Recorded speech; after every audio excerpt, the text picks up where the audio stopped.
they are poisoning Imran Khan? Is that a possibility? We are not being paranoid. He's been shot at. There was assassination attempt on him. Why are we not supposed to think that? He said for 2 weeks I couldn't see, and I was telling the superintendent I need to see a doctor, and they weren't doing anything. He said when the doctor came in with some equipment and checked my eyesight, he said, "You've lost 85% of your vision in one eye, and we don't even think you'll recover." He said to my sister, Asim Munir is going to kill me in jail. When he's perfectly healthy and something like this happens, we've been told many times that one of the reasons could be slow poisoning.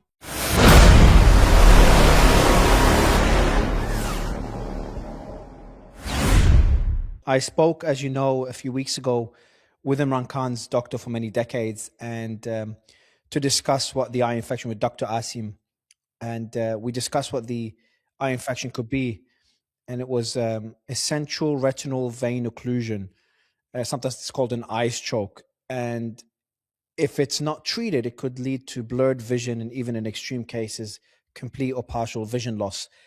Do we know anything more about Imran Khan's condition? It's been a very traumatic couple of weeks since when actually he's our lawyer, but when we went Supreme Court, the Supreme Court Chief Justice appointed Salman Safdar, our lawyer, to represent the court and go to jail and bring back a complete report. But remember, the case in Supreme Court was something that was filed 2.5 years ago for the other jail. So the Supreme Court Chief Justice said that since I'm now looking at all the petitions filed over the past, 2 years, so he collectively was hearing about 13 petitions. And one of them was for Attak jail, he was incarcerated in Attak jail for about 1 month, about 5-6 weeks in August in 2023. So now the Supreme Court took it up after 2.5 years.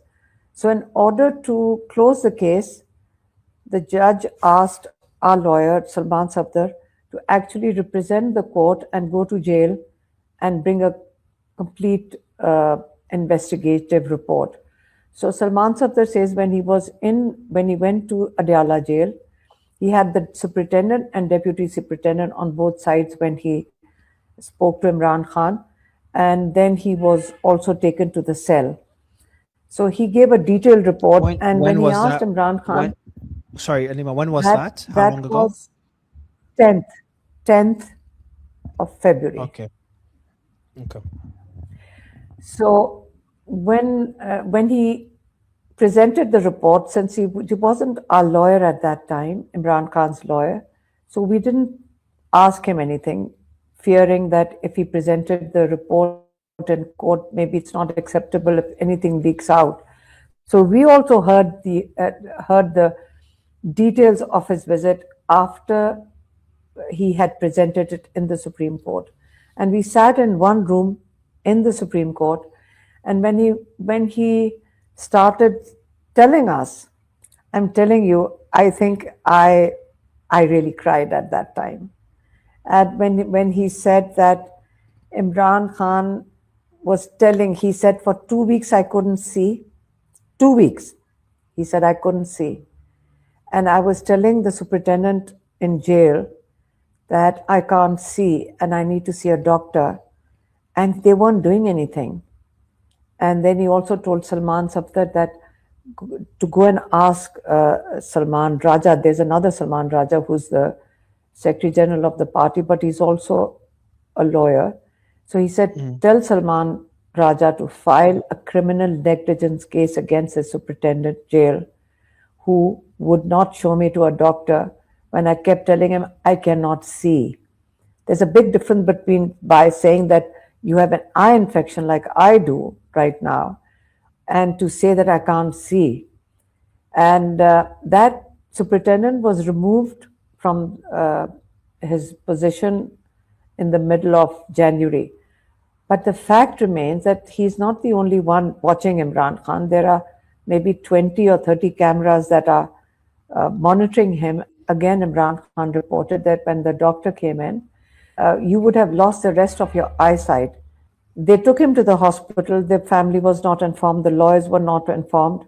And that is not allowed. That's according to jail rules. The family has to be informed. The law says that the family has to be informed. But they brought him in total secrecy.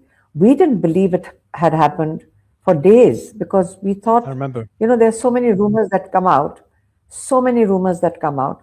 And then we get information, like we get a lot of information. People tell us that he's fine, that when he came into hospital, he was joking with the doctors, he was talking about who's responsible for what's happening to him. So that's Imran Khan, fine. But the actual details, when he mentioned it, that after they'd given him an injection, and between the time that they gave him an injection and the time when Salman Safdar was speaking to him in jail on the 10th of February, he says that they came to check me up again. And now this is Imran Khan narrating it, what the doctor said to him. He said, when the doctor came in with some equipment and checked my eyesight, he said, you've lost 85% of your vision in one eye. And we don't even think you can recover it. That's a few days before Salman Safdar went in. And Imran Khan, Salman Safdar says, he put one hand on his, like the eye which has got vision, and said, Salman, I can't see you. I can't see you properly. So why would he not be worried about his eyesight? And then we are getting calls from doctors from all around the world.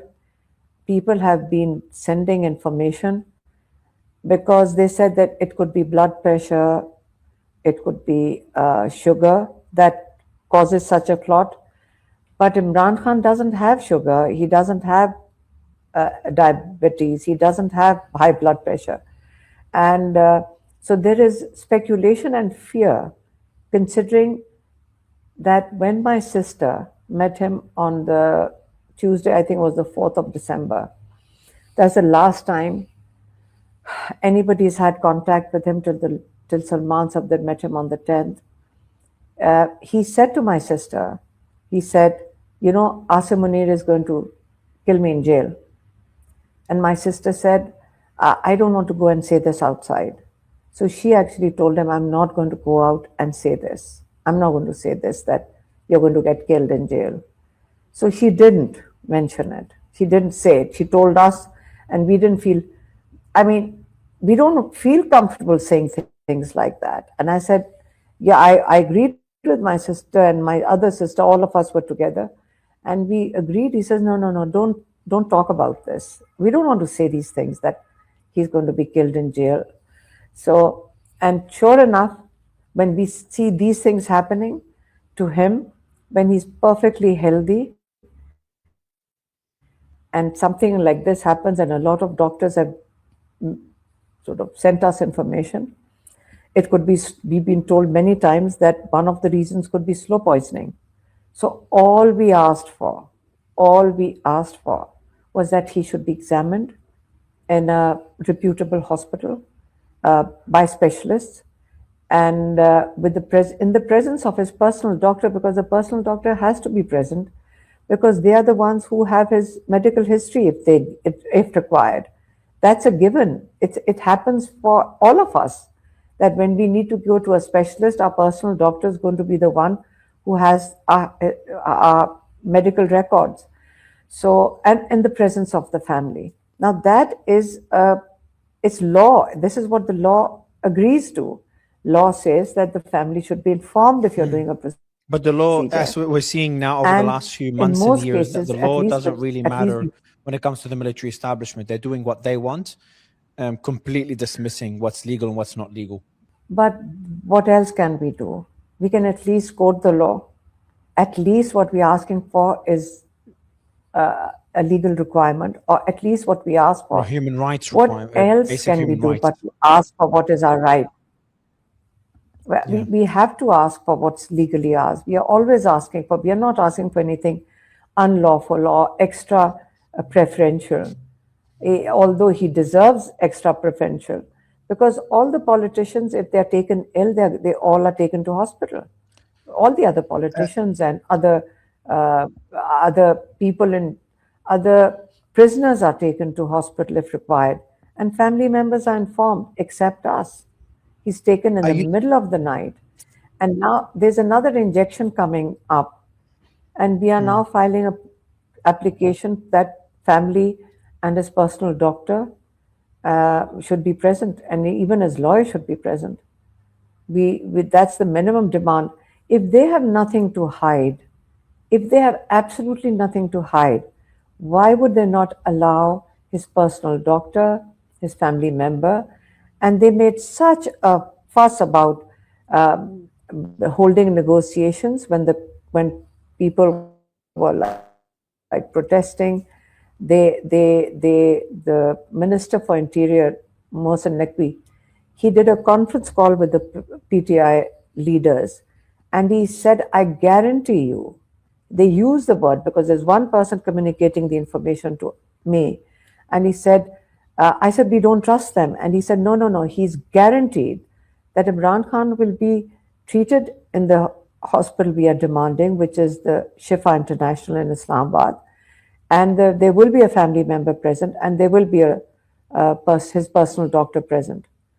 So first they started by saying, oh, we gave my sister's name, Dr. Uzma, and the personal doctors. They said, oh, we'll take one doctor, personal doctor, and we will not accept any of the sisters to be there. We said, okay, fine. Our cousin, Dr. Nishirram Barki, he's visiting from USA. We gave his name. They rejected his name as well. They said, we'll decide who from your family can come. Like a person who's not a doctor. What are they trying to hide, in your opinion, Alima? Yeah, that's. But I'm asking you, what do you think it is? That was the first thing that our reaction was. You said Why Imran Khan are you is losing reacting to the his. doctors? Yeah, Imran Khan is losing his vision. You said he's 85% blind. Last report we got. We don't know why. He doesn't have diabetes. His blood sugar is relatively stable. He's healthy in that regard. So, and just before this happened, in the last meeting with your sister, who I've had on the show, I think it's Noreen who was there last. In that meeting, he said to her that Dr. Uzma, sorry, Dr. Uzma was the last person to see him, not Noreen.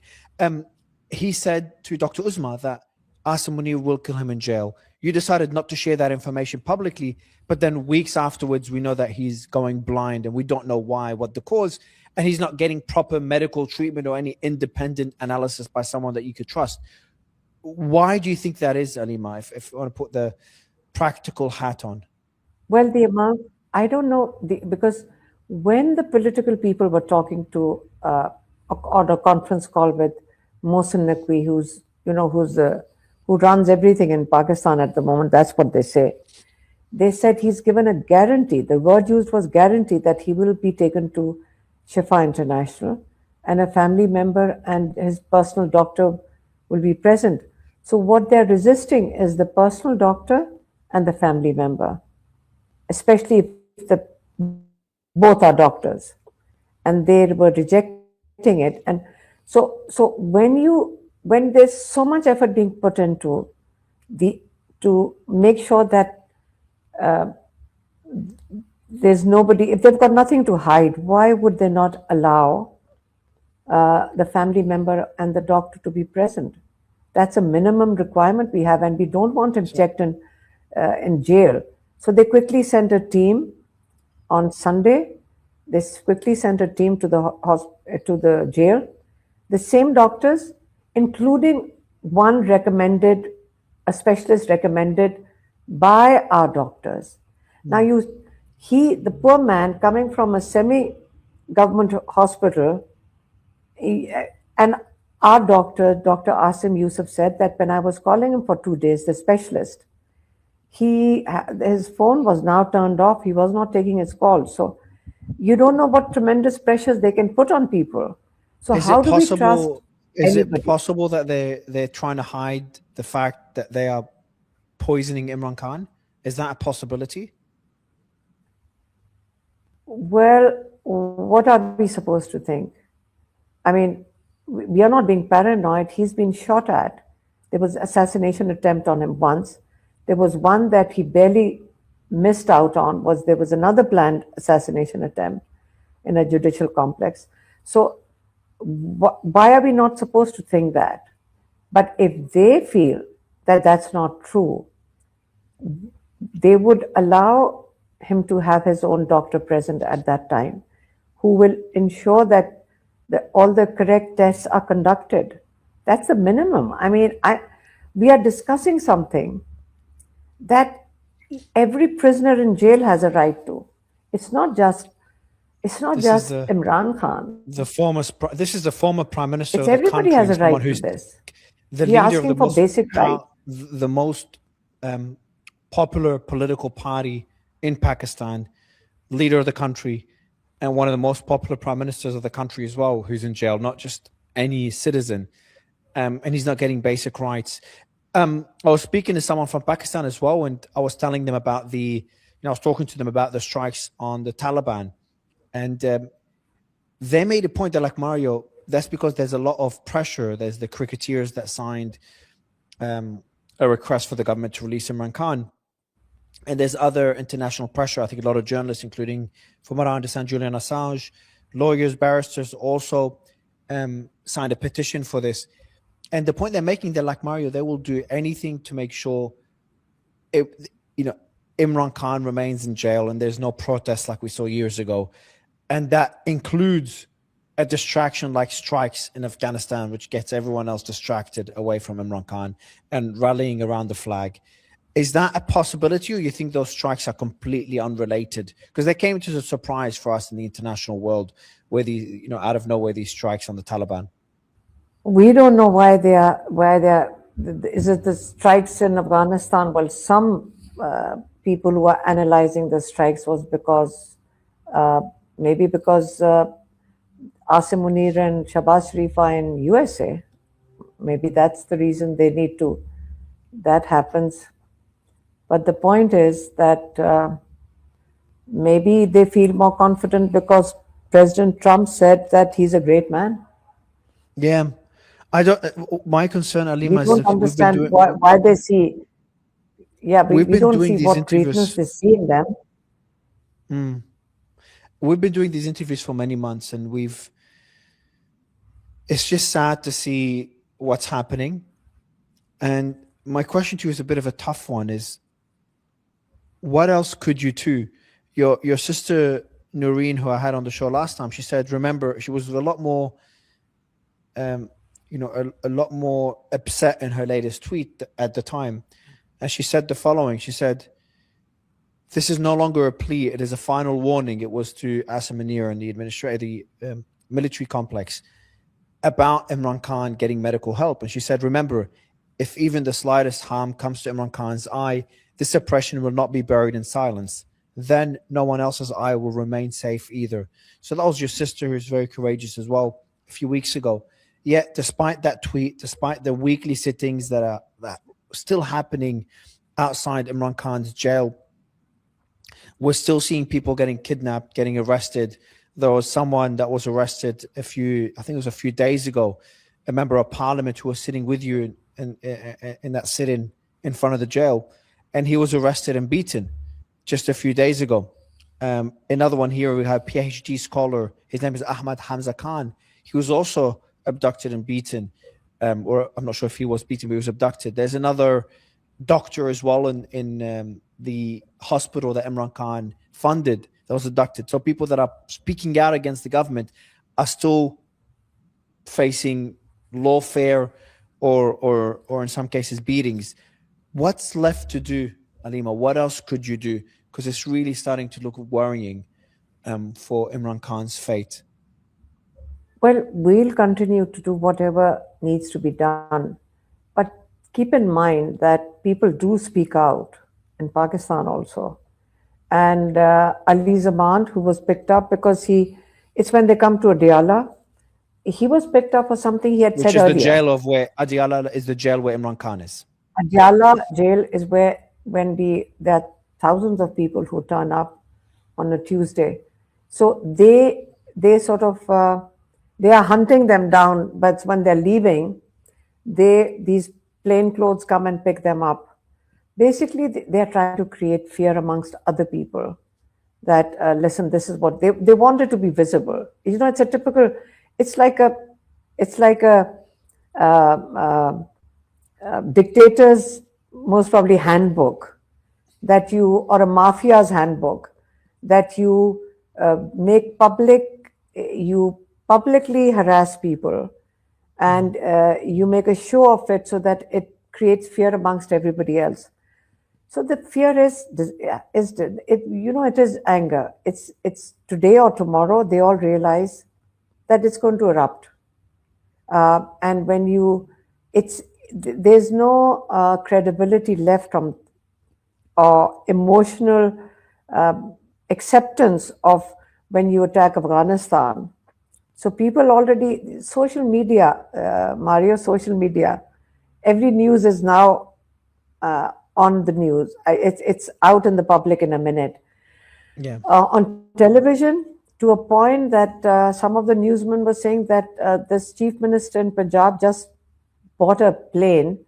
They sold the PIA or whoever bought it amongst themselves for the same price that she has just purchased one plane for a country which is economically suffering. It's a Gulfstream jet that is all over social media. So when such news gets so the mainstream media was told that you cannot discuss the plane. So mainstream media will not discuss the plane. You cannot talk about that plane on the mainstream media. So that's a private jet that was So purchased by it's come someone in down the to current the control government. has come down to that. So, and The that chief is minister leading of people to be Punjab. the chief minister of Punjab bought a private jet, a very expensive private jet, and this gets a lot of people upset because Pakistan is struggling economically. The majority of the population is struggling, Government.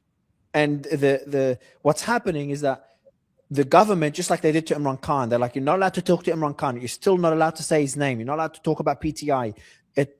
Along a laundry list of things you're not allowed to talk about. So censorship to another level.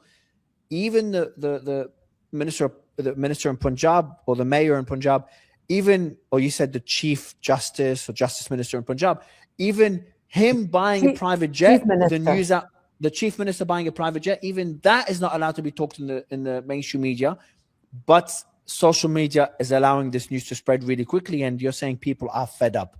And the point you're making though is Yes. that it's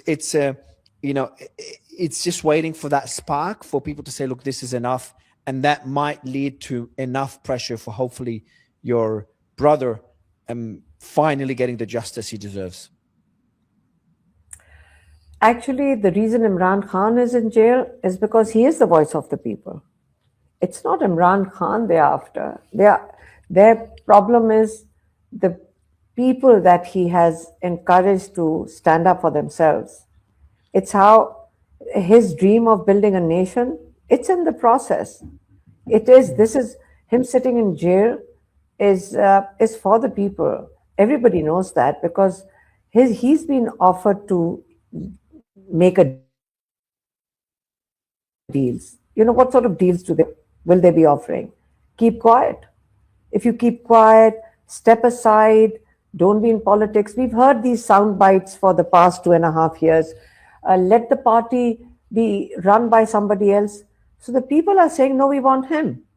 They really thought if they block him from people's, and he'll sort of fade away from their memories, like he'll lock him away for two and. In fact, what they feel for him now is the temperature is much higher than it could have been 2.5 years ago.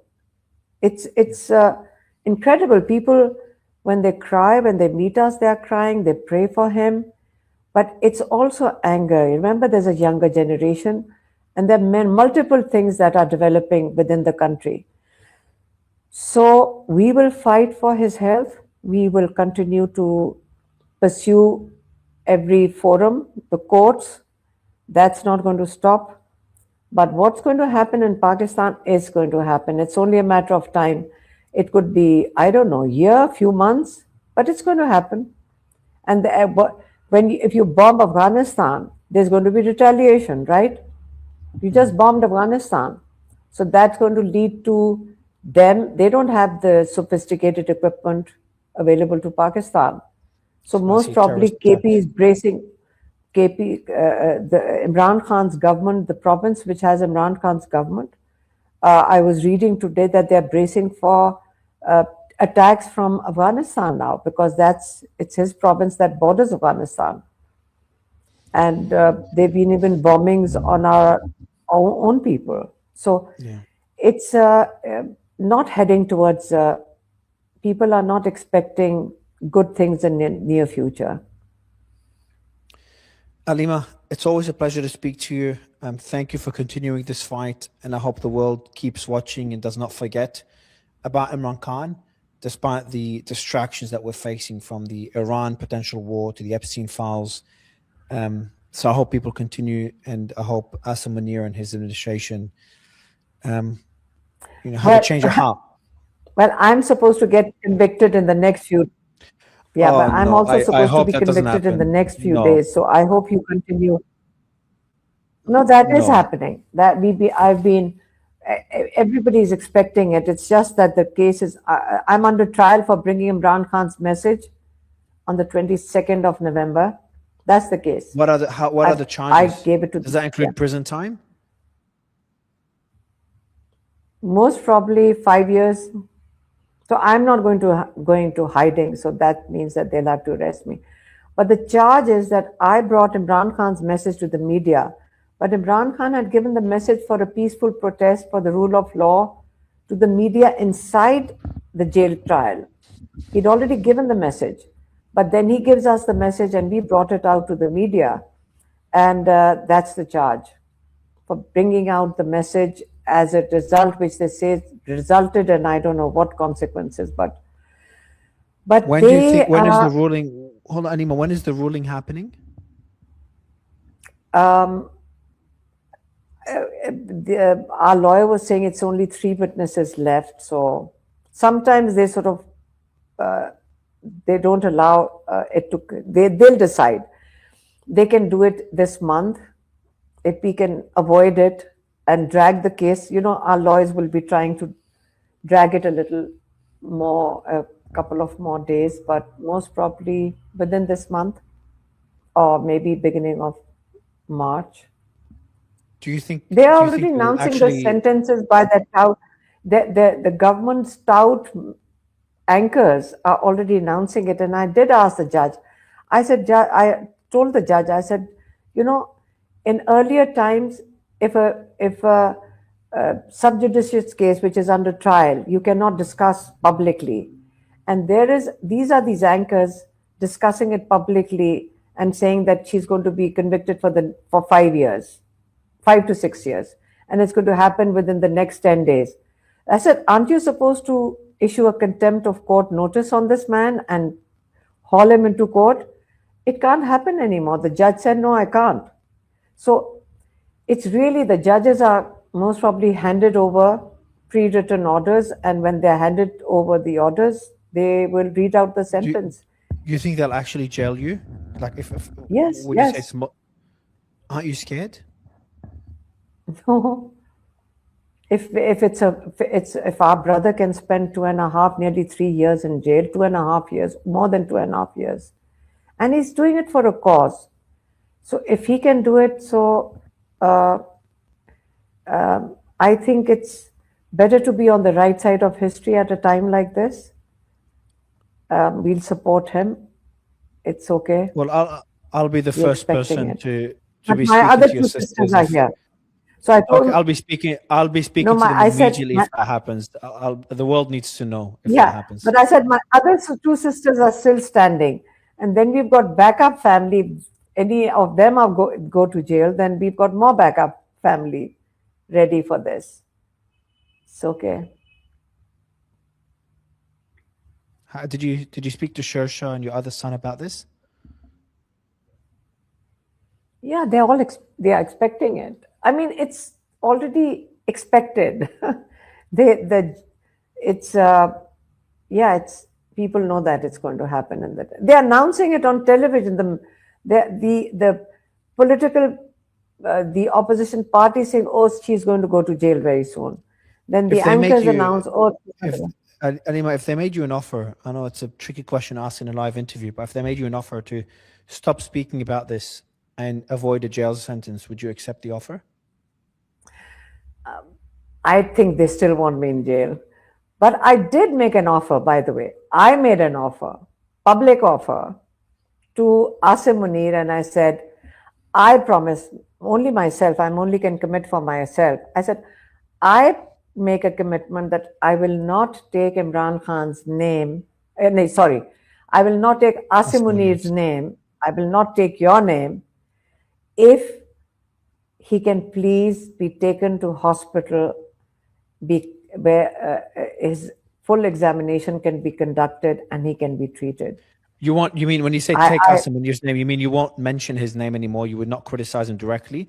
If your brother is taken to hospital, would you also accept not to talk about Asim Munir if you avoid a jail sentence? not no. It's only for my brother's treatment, and even if we see our brother and he says say this, I will refuse to say it, and I'll say I'm not the one who's going to take the name, provided he's given the treatment. If he's if he this is because if that's the issue, we are always being told that is because of if you say anything against Asim Munir, this is all a punishment for that.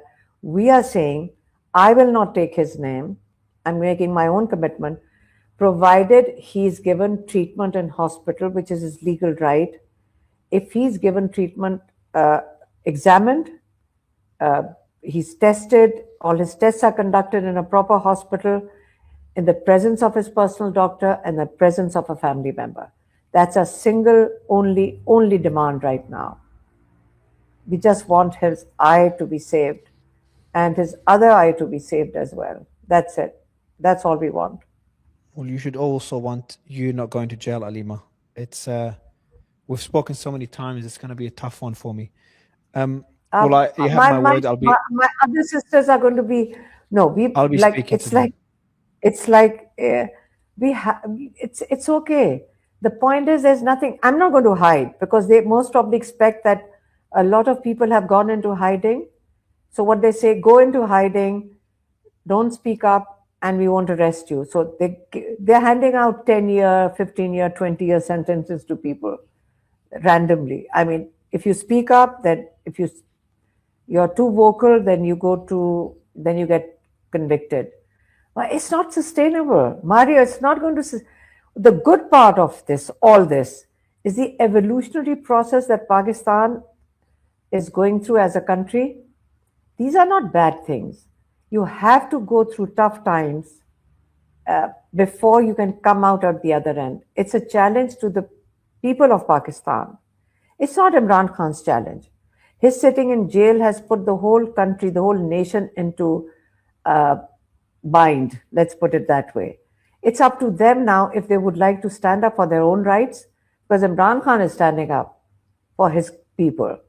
And a lot of people write to us and we feel really guilty that we are not doing enough because he's in jail for us. People realize that. You don't it's not a political slogan. They know him. That's why they love him. He's a man who has a bigger goal than being a prime minister of a country. He genuinely wants people of this country to stand up for themselves against this little, small, corrupt, plundering mafia. Simple. And he decided 30 years ago. This is his finale, let's put it that way, of his struggle of 30 plus years. This is his struggle. We understand it as his family. People appreciate it as a nation. But there are other people who think that we encourage him. No, we do not encourage our brother. We admire him and we stand by him. There's a big difference. He's the one who's setting the benchmark. We cannot be the ones encouraging our older brother. We are the ones who admire him and stand by him. and we are extremely proud of him. What a man to put up with. When the lawyer who was in jail asked him, he said, "What about your condition?" He said, "Listen, my basic needs of nutrition are met." Understand what he said? He said, he's told us this, and he said this to us in jail several times. He said, a human being has needs and he has wants. Your needs are very basic. You need a bed, you need nutrition, and you need exercise. Do you need anything else? No, that's all you need. Wants are endless. You have one watch, you're wearing one wristwatch and you want 100, and one costs $5, but your target is to get a $2 million watch. He says it's endless. And what happens is people lose direction when they don't know how to differentiate between needs and wants. So, being in jail and a strong mind, he limited himself to his environment. He's a free man. He loves the outdoors. He's not somebody you can ask him to sit inside a room. He likes to be outside all the time. When he was prime minister, he held all his meetings in the garden. He's an outdoor person, a man who sort of walks in the wilderness.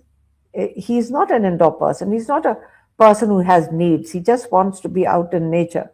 And a man like that, 3 years, not just the time he spent in jail, but the time before that, after he got shot, he was literally recovering, and there were so many thousands of people around surrounding him that he was unable to go out. The only time he left his home was when he had to travel to for a case. So he was, now to cage a man like him. I mean, he sacrificed everything basically. Yeah. He didn't have needs, but there's a limit to how you can get locked up. But he's fine. He said, "My needs are met. I have no complaints." This is the word he used. "I have no complaints." So these foolish ministers in the government said, "See, we always said that he's living like this and he's getting all this incredible food." No, he gets basic food. He gets a little basic food. It fulfills his nutrition. That's what he said. And he's in jail in an 8 by 10 cell. So the only thing he asked for is books. They haven't given. That's one thing he did complain about. He said, "I have been given no books for the past He's talked about the mental 2.5 months torture he's facing as a way to break of him. isolation." And when you don't give him books, then you take away books. One thing they did do was that after the Supreme Court judge said that he should be allowed to talk to his sons, he got 20 minutes with the boys. So the boy said he was very happy to speak to them. Like, imagine, for months he has not been able to speak to his sons. But they also said, he spoke about how worried he was about his sight. But then he is like that. He even the last message he said to us, the last message he said to the lawyer when he left, "This is Imran Khan." He said, "Tell my sisters not to worry about me, about my eye. That inshallah, I'll be fine." I mean, he has to say that because he knows that we'll get worried and he knows that we'll react. So he was trying to calm us down. And with the boys also, he was just happy. But then what happened was, he says, in the 20 minutes, the call dropped several times and then was reconnected. So in the 20 minutes, he lost several minutes in it. So, but he was obviously very happy. But on this test was done, remember, on the doctors went into jail on Sunday. On Tuesday, when Bushra Bibi, his wife's daughter, went to see the mother, so Bushra Bibi sent a message through her daughter to us. And first one, that I am not satisfied with the team that came to see me on Sunday. Second was that I would like my doctors to see the blood report, that the blood test report, that he wants his personal doctors to review it. No reports were handed over to our doctors. And thirdly, he said, ask my sisters to raise a voice for my eye, for me to be tested. So that's what we are doing. We're filing applications in the court, so that he gets access, we get access to him when his next injection, which is due on the 25th. We cannot allow him to be taken in the middle of the night. Yeah. So that's our struggle for the next few days. My thoughts are with you, Alima. I wish I could do more. I'll still continue Thank you, covering the Mario. situation. And I hope to speak to you again, not your sisters. And I hope that things change and you don't get convicted, you don't get a jail sentence. I hope they come to their senses. But it's always a pleasure to speak to you, Alima. Thank you so much. Thank you, Mario. Thank you for for being a voice for us also. Because in Pakistan, it's very challenging for our media. They all want to support, but they have such restrictions and limitations that we sometimes, when even people ask that I speak to them, I said, we don't want to burden you by speaking to you, because you might say something and then they'll come and pick you up or abduct you, and we can't. So we really don't. That's the one of the reasons. Some very nice people over here, in the media, but we don't want to burden them. They might come under pressure. So thank you for being there overseas and taking this message out to the world, and it comes back to Pakistan as well. Thank you. Thank you, Alima.